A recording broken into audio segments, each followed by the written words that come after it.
Сәлем, егер менің видеом саған ұнаса, міндетті түрде достарыңмен бөлісіп, лайк, комментарий қалдыруды ұмытпа. Бүгін 9-шы сыныптың бірінші топ элементтері және олардың қосылыстары тақырыбына арналған біліміңді тексер тапсырмаларын орындайтын боламыз. Бірінші сұрақ: қандай металдар сілтілік металдар деп аталады? Сілтілік металдар химиялық элементтердің периодтық жүйесінде бірінші топтың негізгі топшасында орналасқан. Олардың гидроксидтері сілтілер деп аталады.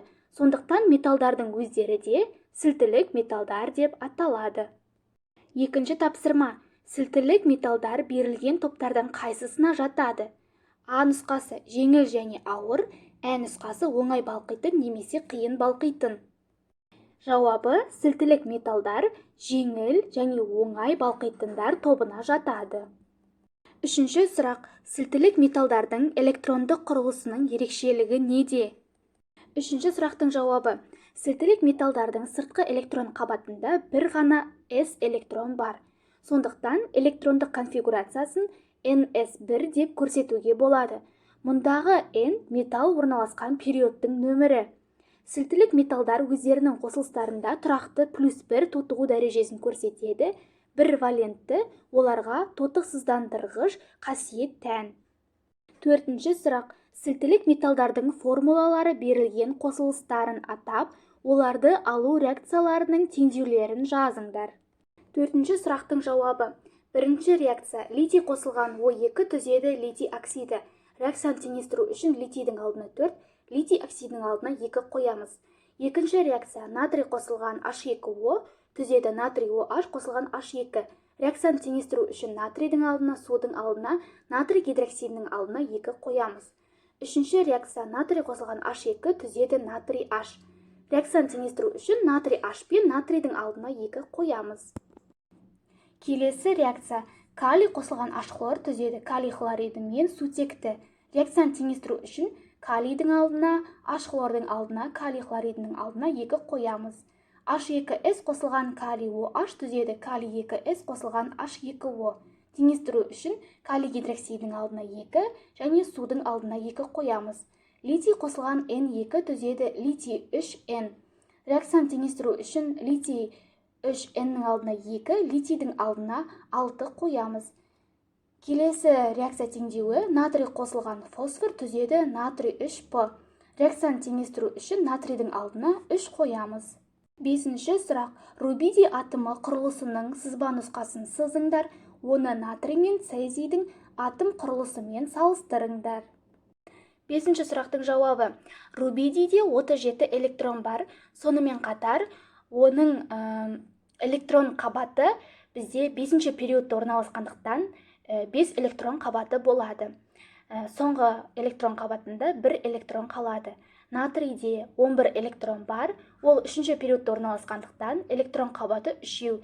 Соңғы электрон қабатында 1 электрон бар. Цезийдің электрон саны плюс 55 электроны бар. Ол бізде 6-ші периодта орналасқандықтан оның электрон қабаты 6 болып табылады, ал соңғы электрон қабатында 1 электрон бар. Енді салыстыратын болсақ, рубидий, натрий және цезий атомдарының әрқайсысында 1 валентті электрон бар. Айырмашылығына келсек, олардың электрон қабаттарының санының әртүрлілігінде болып табылады. Алтыншы сұрақ: сілтілік металдардың сумен, қышқылдармен әрекеттесуінің тиісті реакция теңдеулерін құрастырыңдар және электрондардың ауысуын көрсетіңдер. Алтыншы сұрақтың жауабы: натрийді сумен әрекеттестіреміз, нәтижесінде натрий гидроксиді мен сутек түзіледі. Реакцияны теңестіру үшін натрийдің судың натрий гидроксидінің алдына 2 қоямыз. Келесі қышқылмен әрекеттестіру: натрийді қосамыз H бромға, түзеді натрий бромидін және де сутекті. Реакцияны теңестіру үшін натрийдің алдына H бромның алдына натрий бромидінің алдына 2 қоямыз. Енді олардың тотығу дәрежелеріне келсек, сутек бізде жай зат болғандықтан тотығу дәрежесі 0-ге тең болады. Келесі натрий OH-та оттек -2, мына жерде қате кеткен. Сутек +1, натрий +1. Суда оттек -2, сутек +1. Натрий жай зат болғандықтан заряды 0 болады. Келесі екінші реакцияда сутек заряды 0 жай зат болғандықтан бром -1, натрий +1, Бром минус 1, сутек плюс 1, натрий жай зат болғандықтан тотығу дәрежесі 0 болып табылады. Яғни бізде өзгеріп тұрған натрийдің тотығу дәрежесі ол бізде 0-ден плюс 1-ге дейін екі реакцияда да өзгеріп тұр екен. Жетінші сұрақ. Натрий мен калий металдарын керосиннің астында сақтайды. Егер металдарды ашық ауада қалдырса, олар қандай өзгеріске ұшырайды? Жауаптарыңды реакция теңдеулерімен өрнектеңдер. Сілтірек металдар негізінде жұмсақ болады және ауадағы оттегі әсерінен тез тотығып кетеді. Мысалы, натрий оттекпен әрекеттесе, натрий оксидін түзеді. Келесі, калий бізде оттекпен әрекеттесе, калий оксидін түзеді екен.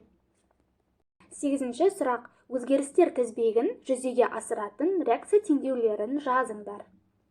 8-ші сұрақтың жауабы. Бізге бұл жерде 7 химиялық реакция шығады. Ең алдымен тізбекті атап өтейік. Натрий хлордан натрий, натрийдан натрий гидридін, натрий гидридінен натрий гидроксидін, натрий гидроксидінен натрий гидрокарбонатын, одан натрий карбонатын, одан натрий хлор және натрий нитратын алуымыз қажет. Бірінші реакция натрий хлор ыдырағанда натрий мен хлорға ыдырайды. Реакцияны теңестіру үшін натрий хлордың алдына натрийдің алдына 2 қоямыз. Екіншісі натрий қосылған H2 түзеді, натрий гидриді. Теңестіру үшін натрийдің алдына натрий гидридінің алдына 2 қоямыз. Натрий H қосылған H2O түзеді, натрий OH қосылған H2. Натрий OH қосылған CO2 түзеді, натрий гидрокарбонатын. Натрий гидрокарбонатын ыдыратқан кезде натрий карбонатына CO2-ге және де суға ыдырайды. Теңестіру үшін натрий гидрокарбонатының алдына 2 қоямыз. Енді келесі натрий карбонатына H хлорды қосамыз. Натрий хлор, CO2 және H2O түзіледі. Реакцияны теңестіру үшін H хлордың алдына натрий хлордың алдына 2 қоямыз. Соңғы реакция натрий хлор қосылған аргентум NO3 түзеді. Натрий NO3 қосылған аргентум хлор. Бұл жерде реакция теңесіп тұр. 9-шы сұрақ. Өзгерістер тізбегін жүзеге асыратын реакция теңдеулерін жазыңдар. 9-шы сұрақта біз 5 химиялық теңдеу жазуымыз қажет. Ең алдымен тізбекті айтып шығайын. Калий хлоридінен калий, калийден калий гидроксидін, одан калий гидроксокарбонатын, калий карбонатын, калий хлоридін алуымыз қажет. Бірінші реакция калий хлориді ыдырағанда калийге хлорға ыдырайды. Реакцияны теңестіру үшін калий хлоридіне калийдің алдына 2 қоямыз. Калий қосылған HOH түзеді, калий OH қосылған H2. Реакцияны теңестіру үшін калийдің алдына, калий гидроксидінің алдына және судың алдына 2 қоямыз. Үшінші реакция калий гидроксидін CO2 мен әрекеттестіріп, калий гидроксы карбонатын аламыз. Калий HCO3 қосылған калий OH түзеді, калий 2CO3 қосылған H2O. Келесі калий 2CO3 қосылған H хлор түзеді, калий хлоридін, суды және де CO2-ні. Реакцияны теңестіру үшін H хлордың және калий хлордың алдына 2 қоямыз. Бірінші есеп. Белгісіз қосылыстың құрамында 4,6 грамм натрий, 0,2 грамм сутек, 2,4 грамм көміртек және 9,6 грамм оттек бар. Белгісіз қосылыстың формуласын анықтаңдар. Бірінші есептің берілгені жазылып тұр. Бізге формуланы табуымыз қажет. Ол үшін ең алдымен сіздерге айта кететін болсам, бізге формуланы табу үшін масса бөлінген молярлы масса деген формуланы қолдануымыз қажет. Бізге элементтердің берілгенде массалар берілген, ал молярлы массаларын біз периодтық жүйеден қараймыз. Натрий 4,6, молярлы массасы 23. Сутек бізде берілгенде 0,2, молярлы массасы 1. Көміртек берілгенде 2,4 грамм, молярлы массасы 12 грамм. Оттек бізде берілгенде 9,6, ал молярлы массасы 16. Енді осы 4,6-ны 23-ге, 0,2-ні 1-ге, 2,4-ті 12-ге, 9,6-ны 16-ға бөлеміз. Сонда бізде 0,2, 3 0,2 және 0,6 шығады. Енді ереже бойынша осы сандардың барлығын, осы бөлінгенде шыққан сандардың ең кішісіне бөлеміз. Ең кішісі бізде 0,2. Яғни шыққан санның барлығын 0,2-ге бөліп шығамыз. 0,2-ні 0,2-ге бөлген кезде 1 шығады. Яғни бізде натрий біреу, сутек біреу, көміртек біреу және оттек 0,16-ні 0,2-ге бөлгенде 3 шығады. Яғни есептің жауабы натрий HCO3, натрий гидрокарбонаты. Екінші есеп. Массасы 10 грамм сіртілік металл суда ерітілді. Нәтижесінде 2,187 литр қалыпты жағдайда сутек бөлінді. Суда еріген металлды анықтаңдар. Екінші есептің берілгенін жаздым. Бізге суда еріген металлды табуымыз қажет. Ең алдымен реакция теңдеуін жазамыз. Металл қосылған HOH түзеді металл OH қосылған H2. Реакцияны теңестіру үшін HOH-тың алдына 2 қоямыз. Және металл OH-тың алдына металдың алдына 2 қоямыз. Есептің берілгенде металдың массасы 10 грамм. Бірақ бізге оның молярлы массасы белгісіз, оны алдындағы коэффициентпен 2х грамм деп жазамыз. Ал сутектің көлемі 2,187 литр, ал қалыпты жағдайда мольдік көлем бізде 22,4 литрге тең. Осы жерден біз 2х-ті таба аламыз. 2х-ті табу үшін 10-ды 22,4-ге көбейтіп 2,187 литрге бөлеміз. Нәтижесінде біз 78 шығады. Енді осы 2х тең болады 78 деп жазып аламыз. Және х тең болады 78-ді 2-ге бөлген кезде бізде 39 шығады. Ал 39 деген молярлы масса бізде калийге тиесілі. Яғни жауабы металл бізде калий. Үшінші есеп.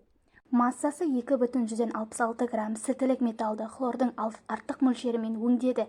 Түзілген қатты затты суда ерітіп, ерітіндіге күміс нитратының артық мөлшерін қосты. Нәтижесінде 2,187 грамм тұнба түзілді. Бастапқыда алынған металлды анықтаңдар. Үшінші есептің берілгенін жазып қойдым. Бізге металлды табуымыз қажет. Ең алдымен реакция теңдеуін жазамыз. Ең біріншісінде бізге хлормен әрекеттестіру керек, яғни металл қосылған хлор 2 түзеді металл хлор. Реакцияны теңестіру үшін металдың алдына металл хлоридінің алдына 2 қоямыз. Енді осы металл хлоридін біз аргентум NO3 пен әрекеттестендіреміз. Нәтижесінде металл NO3 және де аргентум хлор шығады. Бізде металдың массасы белгісіз, оны біз х грамм деп жазамыз, ал аргентум хлордың массасы белгілі, ол бізде 2,187 грамм. Ал аргентум хлордың молярлы массасы бізде 143,5-ге тең. Осы жерден біз аргентум хлордың зат мөлшерін таба аламыз. Ол үшін масса бөлінген молярлы масса формуласын қолданамыз. Яғни массамыз белгілі, ол 2,187, ал молярлы масса 143,5. Нәтижесінде бізде 0,2 моль шығады. Енді аргентум хлор мен металдың зат мөлшерлерін теңдеп аламыз. Яғни металдың да зат мөлшері 0,2 мольге тең. Осы жерден енді оның зат мөлшері бар, массасы бізде есептің берілгенде белгілі. Енді осы жерден біз оның молярлы массасын таба аламыз. Ол үшін массаны зат мөлшеріне бөлеміз. Яғни есептің берілгендегі масса 2,166 грамм, ал зат мөлшері 0,2 моль. Нәтижесінде бізде 133 грамм моль шығады. Бұл бізде цезийдің молярлы массасы, яғни есептің жауабы цезий бізде табылмай тұрған, табу қажет болған металлымыз цезий екен. Төртінші есеп. Массасы 12,4 грамм натрий оксидін суда ерітті. Қышқыл тұз алу үшін түзілген натрий гидроксидін бейтараптауға қалыпты жағдайдағы көміртектің 4 валентті оксидінің қандай көлемі жұмсалады? Есептің берілгені бар. Бізге CO2-нің көлемін табу қажет. Ең алдымен реакция теңдеуін жазамыз. Натрий 2O қосылған H2O түзеді натрий OH. Бізде реакцияны теңестіру үшін натрий OH-тың алдына 2 қоямыз.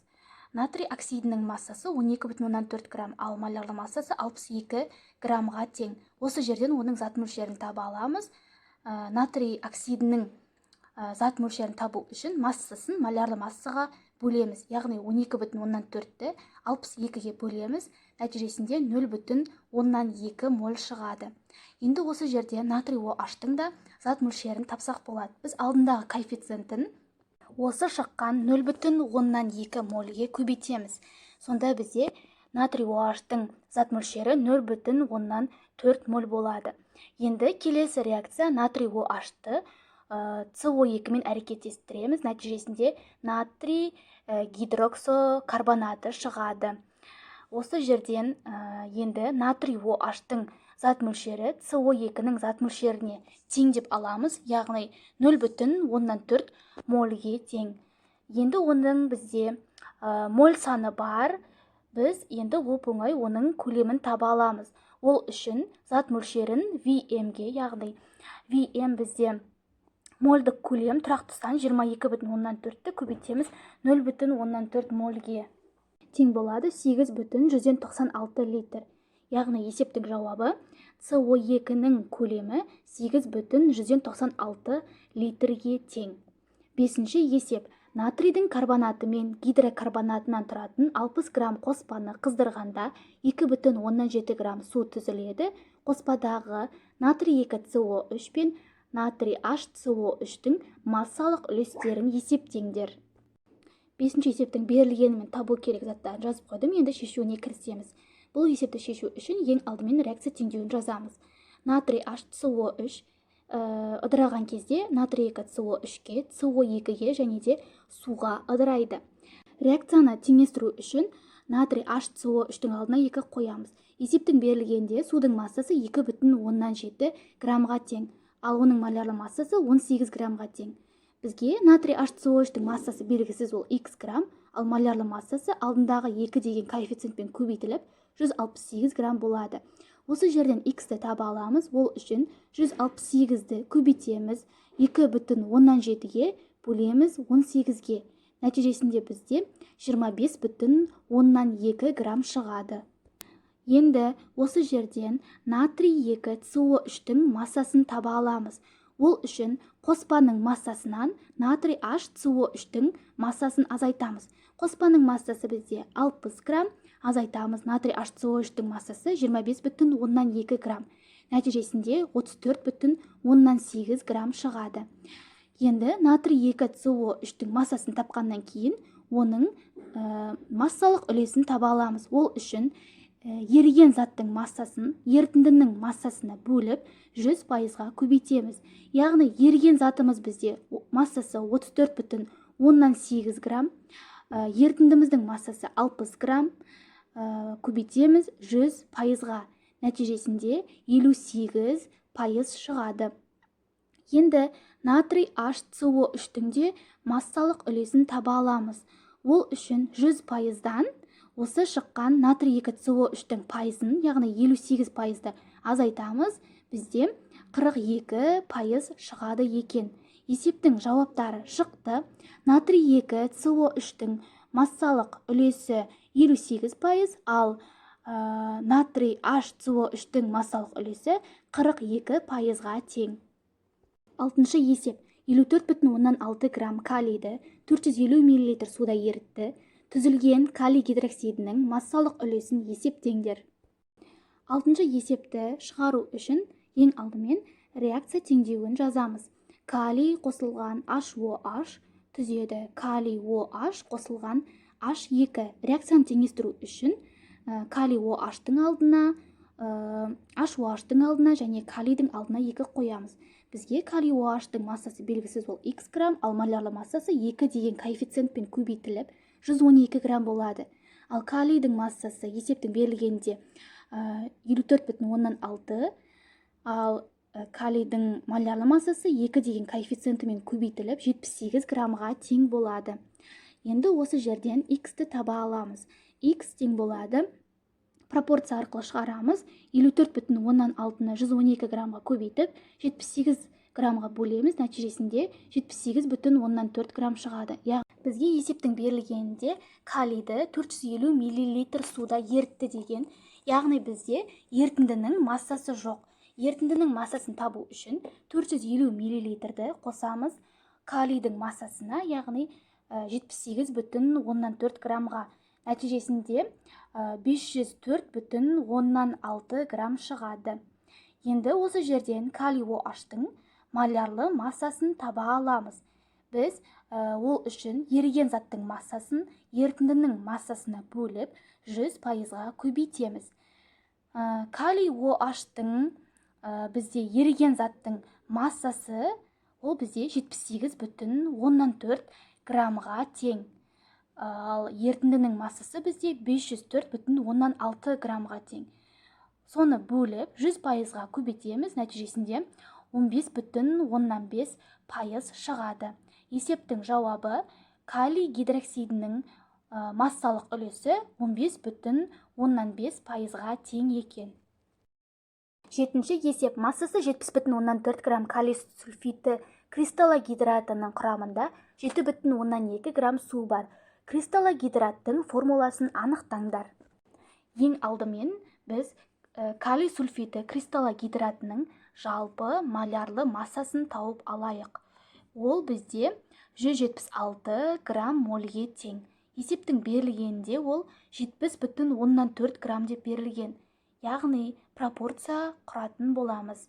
70,4 грамм бізде 176 грамм мольге тең.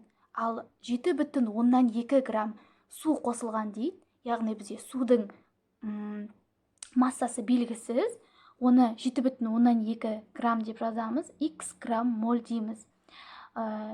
Пропорция арқылы X-ті шығарамыз. 176 граммды 7,2-ге көбейтіп, 70,4-ге бөлген кезде 18 грамм моль шығады. Ал 18 грамм моль дегеніміз ол бір ғана H2O деген сөз. Яғни N-нің орнына 2, 3 деген сандар қойылмайды. Тек қана калий 2SO3 көбейтілген H2O деп жазылады. Осымен біліміңді тексер тапсырмалар аяқталды. Видео ұнаса, міндетті түрде достарыңмен бөлісіп, лайк, комментарий қалдыруды ұмытпа.